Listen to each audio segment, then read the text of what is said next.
Essa semana eu fiz um post falando sobre você é responsável por tudo que acontece em sua vida. E o que isso quer dizer?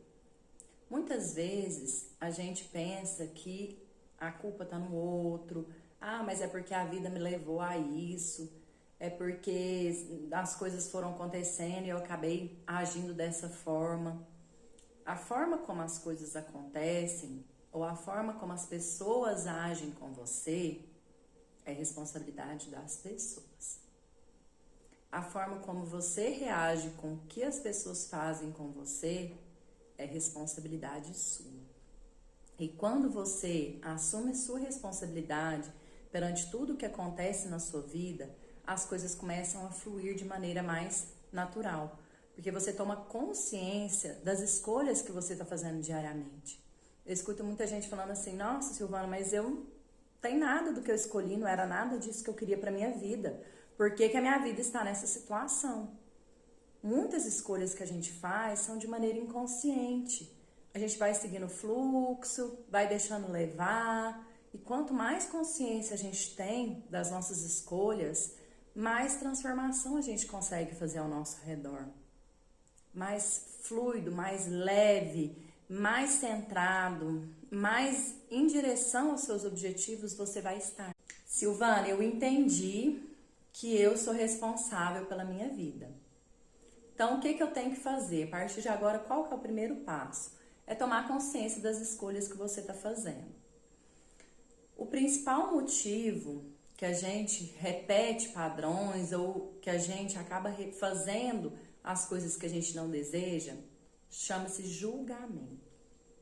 Tudo que você julga, todo olhar de crítica que você dá para o outro, ele volta para você como uma experiência. Quando você fala assim, nossa, fulano é um besta, porque eu vou te falar, se eu tivesse na situação dele, se eu tivesse na situação dela, eu já tinha terminado, eu já tinha mudado, eu já tinha feito diferente. Você está trazendo para você aquela carga do fulano. O seu julgamento, seu olhar de crítica, as suas questões, elas atraem isso para você. E quando você atrai isso, para quê? Para você vivenciar. Você achou que o fulano você faria diferente com o fulano? Então eu vou trazer a mesma experiência. E a vida te dá a experiência igual para ver se você vai realmente fazer diferente. Esse anel é bom para resolver isso? Então pega para você isso e resolve. E assim são as coisas. Então, quanto menos julgar, mais perto da felicidade você vai estar. Abra mão dos julgamentos. Esse é o segundo passo. Então, primeiro, tomar responsabilidade sobre a sua vida, o seu papel aqui no mundo, aquilo que você está escolhendo, tomar consciência. Segundo, abrir mão dos julgamentos. O que você julga, você atrai para você. Sim, mais uma vez batendo na tecla dos pais. Os pais, eles são o único motivo de vocês estarem aqui hoje. Se você está vivo, é porque teve um espermatozoide e teve um óvulo que se fecundaram e você veio. Então não importa, não existe julgamento, não existe, mas meu pai era um bandido, minha mãe largou meu pai com 5 crianças pequenas e foi embora. Não importa qual a história de dor que tenha por trás disso. É inevitável. Você veio da maneira que veio. Mas meus pais me abandonaram, eu fui adotado.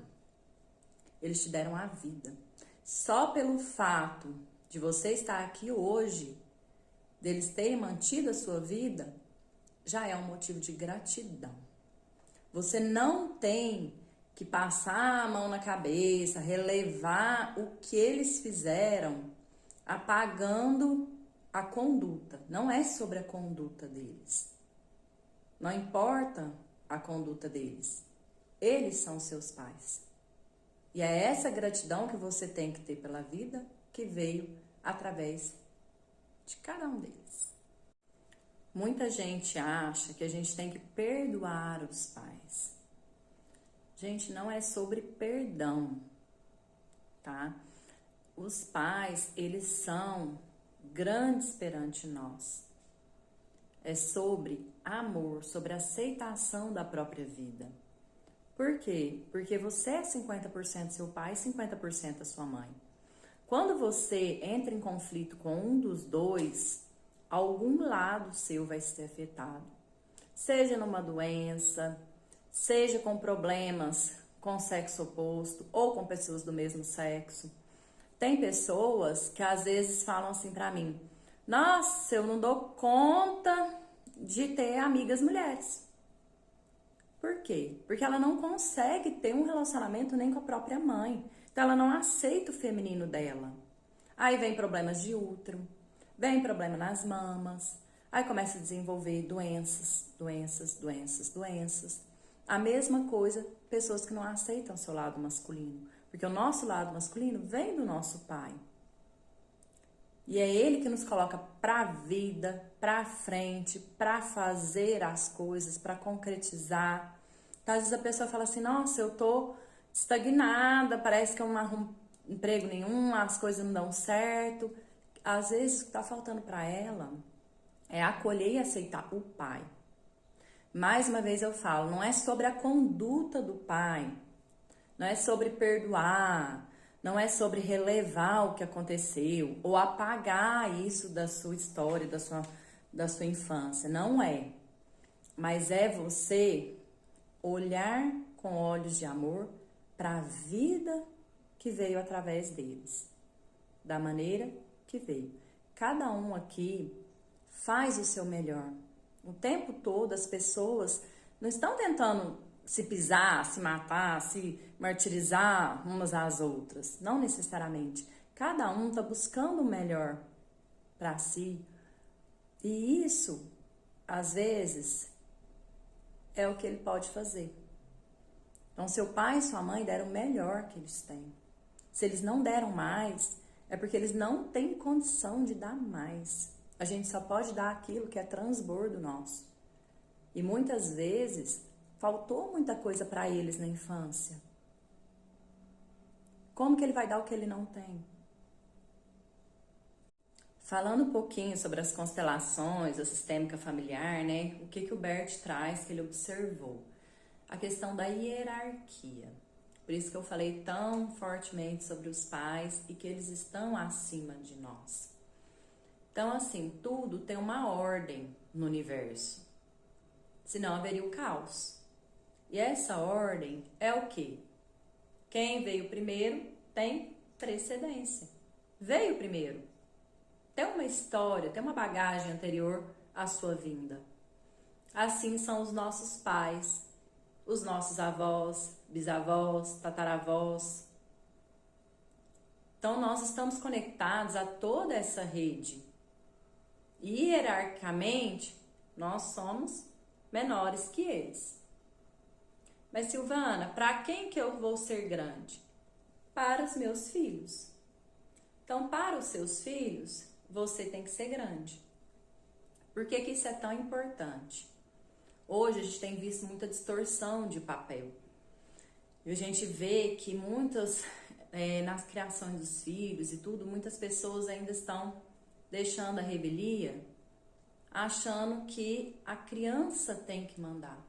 A criança tem que ser respeitada, ela tem que ser amada, ela tem que ser acolhida, mas o seu filho, ele é menor que você.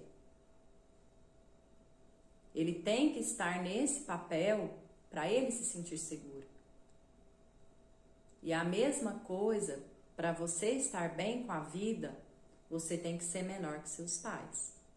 Enquanto você estiver tentando subir para ficar do tamanho dos seus pais, você não vai conseguir fluir na vida. As coisas não vão seguir a direção que devem seguir. Porque tem que ter uma ordem, uma hierarquia. Mas e cônjuges?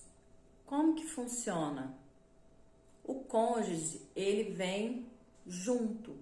Porque você vem da sua história familiar com toda a sua bagagem, com tudo que você viveu, e a pessoa vem com a história familiar, com a bagagem, com tudo que ele tem. E vocês chegam juntos na relação. Mesmo que seu cônjuge seja mais velho ou mais novo que você, na relação de casal, vocês vieram juntos. Então, vocês estão iguais, no mesmo nível. Se um cônjuge diminui, esse aqui tende a tratá-lo como filho.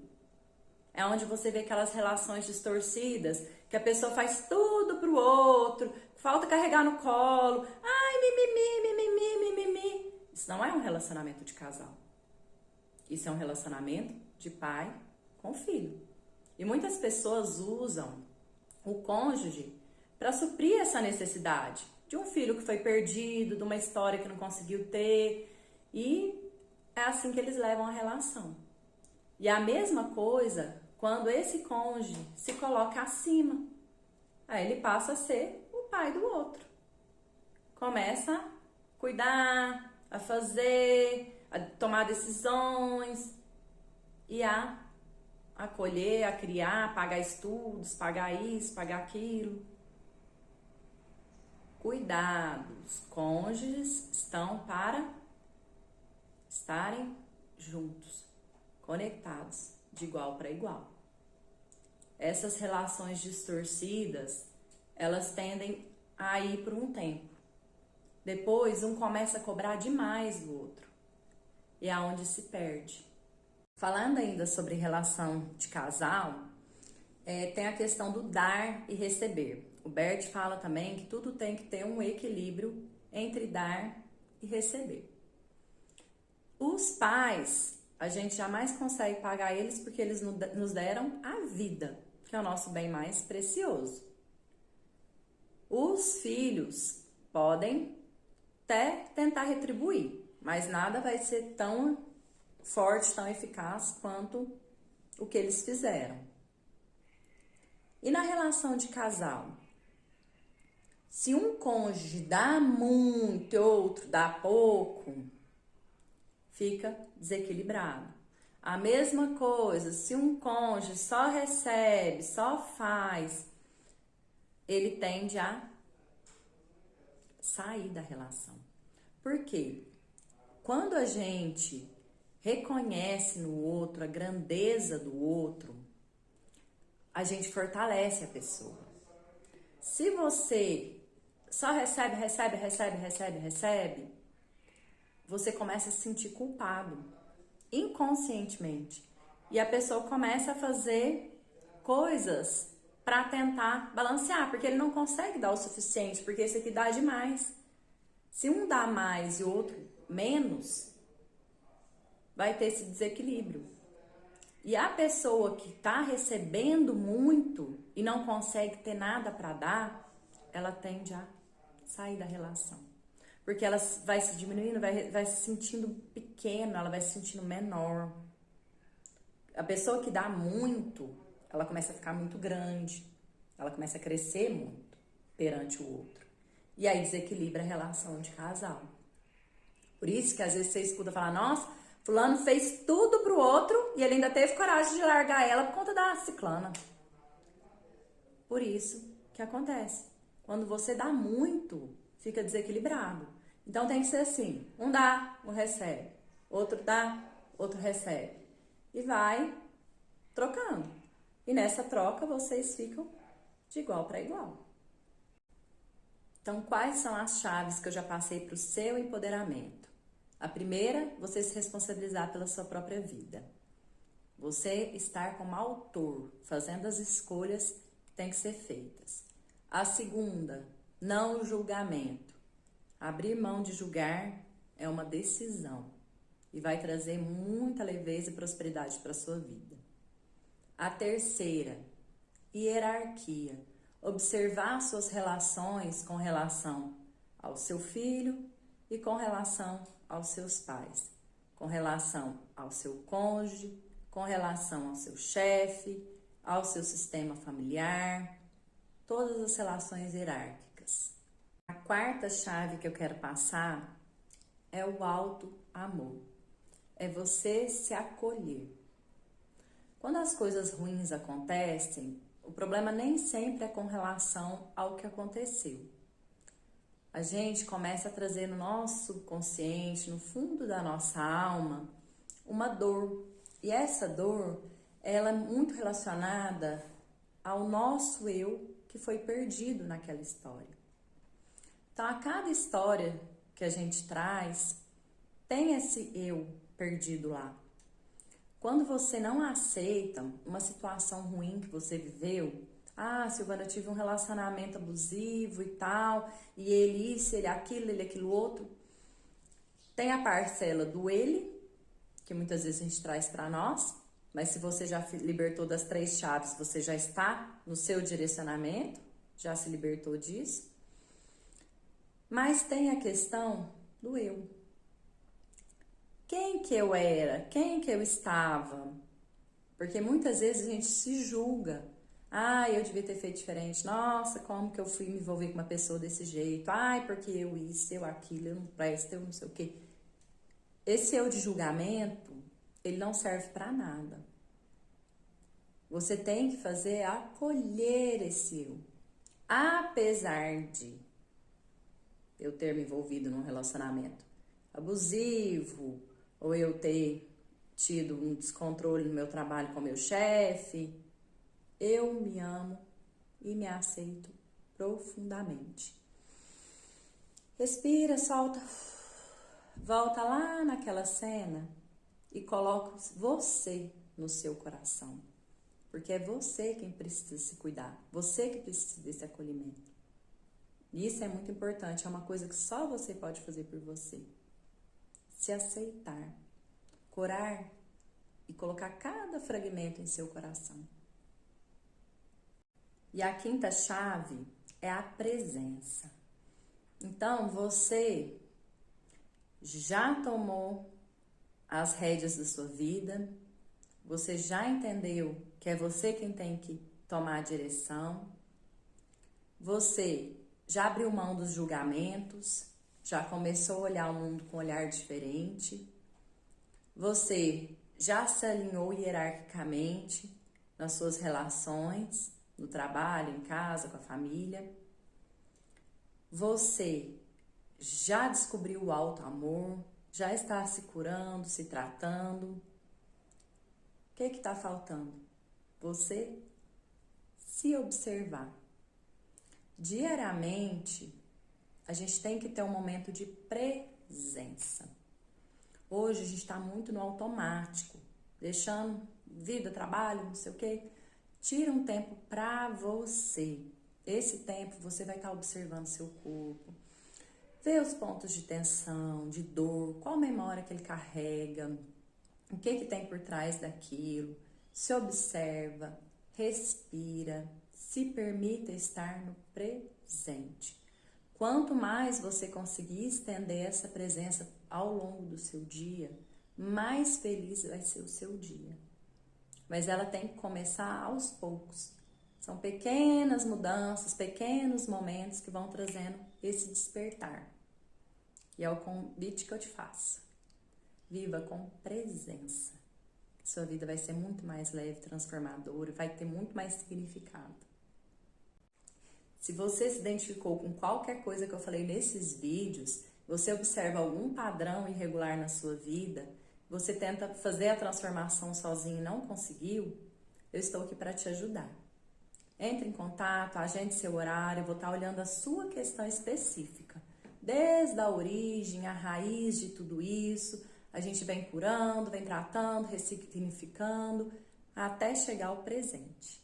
Esse é o convite que eu te faço. Vem comigo.